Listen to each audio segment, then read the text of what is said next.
I'm Shayna Bailey, Behavior Support Specialist. Welcome to this behavior break titled Behavior Basics. Most parents value teaching their children to be honest, responsible, and respectful. However, 84% of parents report concerns about their 0 to 6-year-olds' behavior. Top behavior concerns include sleeping habits, aggression, separation anxiety, language, and defiance. 90% of parents of 6 to 18-year-olds said that kids today do not treat others with respect, with more than one-third of parents reporting that their own child had lied to them, been disrespectful, and or acted entitled within the last 6 months. We all sometimes find ourselves feeling angry, hurt, or frustrated because of how the children in our lives behave. We may think or say, "I know he knows better than that." Understanding how behaviors are learned and why people continue to engage in them may help us think about behavior more objectively. We can decide how to most effectively help the children in our lives learn to behave in more honest, responsible, and respectful ways. To that end, we will discuss 3 basic principles of behavior: purpose, learning, and motivation. We often think of behaviors as simply being a choice a person makes or part of their personality. Instead, it is important to understand that all behaviors serve a purpose or communicate a need or want.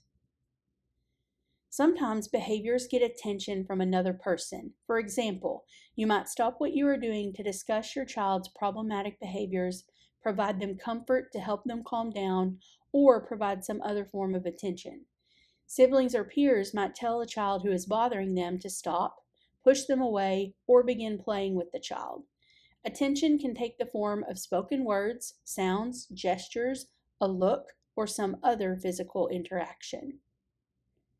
Behaviors can also serve the purpose of escaping or avoiding the attention of others. Parents, siblings, or others may walk away and allow a child to work or play on their own when the child engages in a problematic behavior.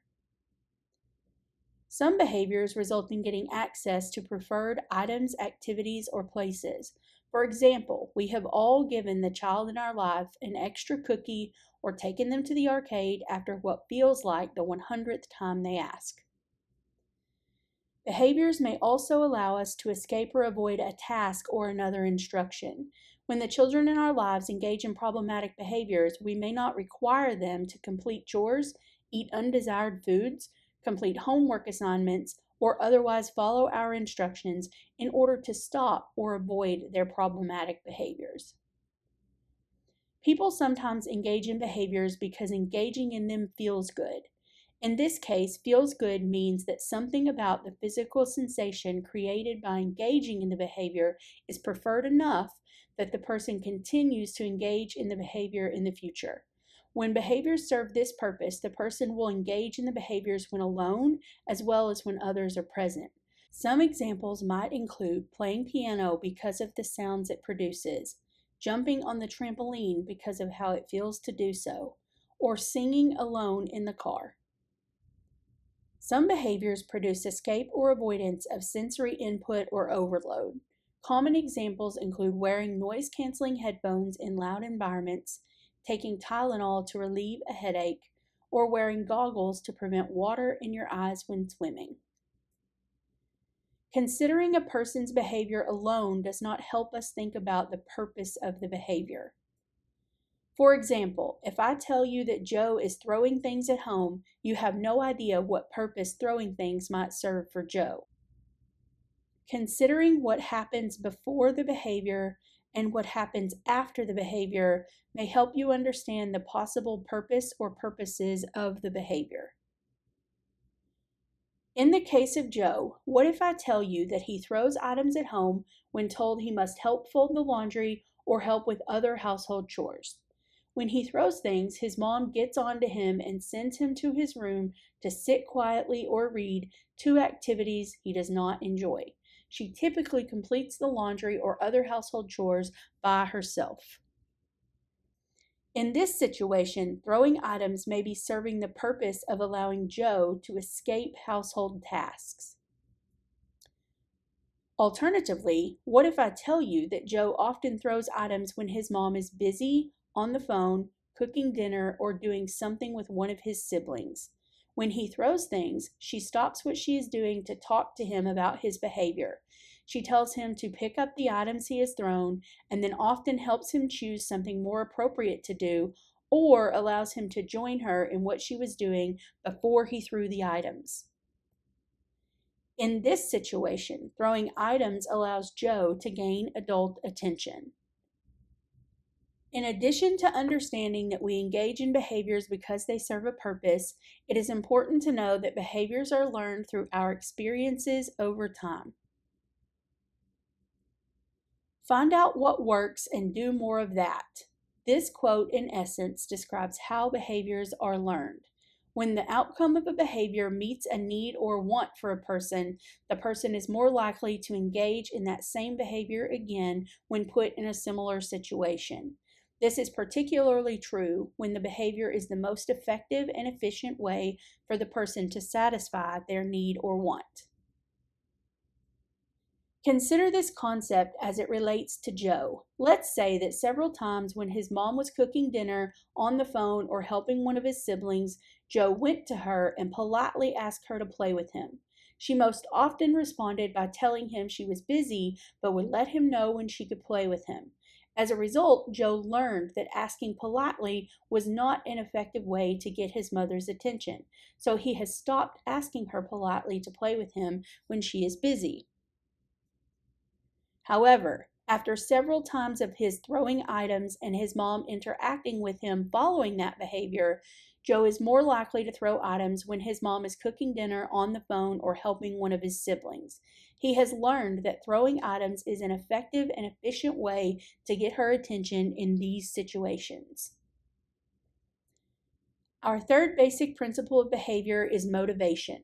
People often think of motivation as an internal drive that determines how hard we will work to achieve something. Instead, I challenge you to think of motivation in terms of how valuable the typical outcomes of a behavior are.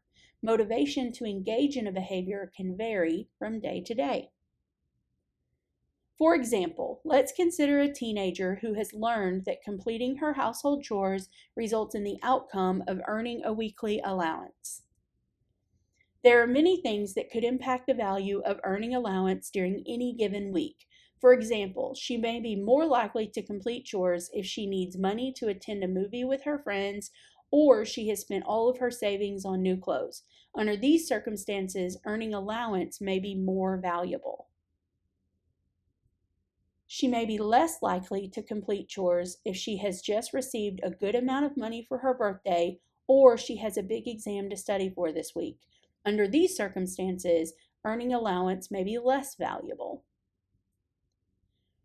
Let's return to Joe, who has learned to throw items to get adult attention when his mom is busy at home. Many things could impact the value of gaining his mom's attention.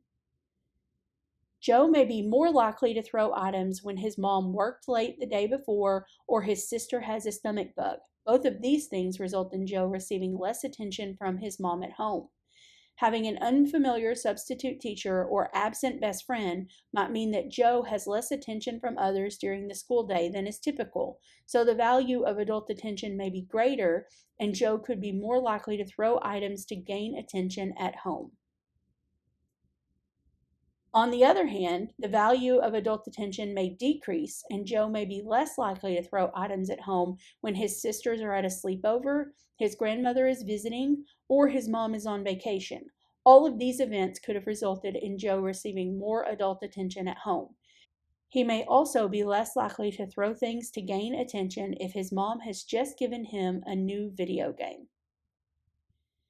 It is unrealistic to think that we will never feel angry, frustrated, or sad when the children in our lives engage in challenging behaviors. However, I hope this behavior break helps you better understand why your child may do some of the things they do. Looking at behaviors through the lenses of purpose, effectiveness, and motivation can help us focus on teaching children to engage in more appropriate behaviors to meet their needs and wants. For example, Joe might be taught to ask his mom if he can help her cook dinner or join in what she is doing with his siblings as more appropriate ways to gain adult attention. He may also need to be taught how to find something he can do alone while he waits for his mom to be able to play with him.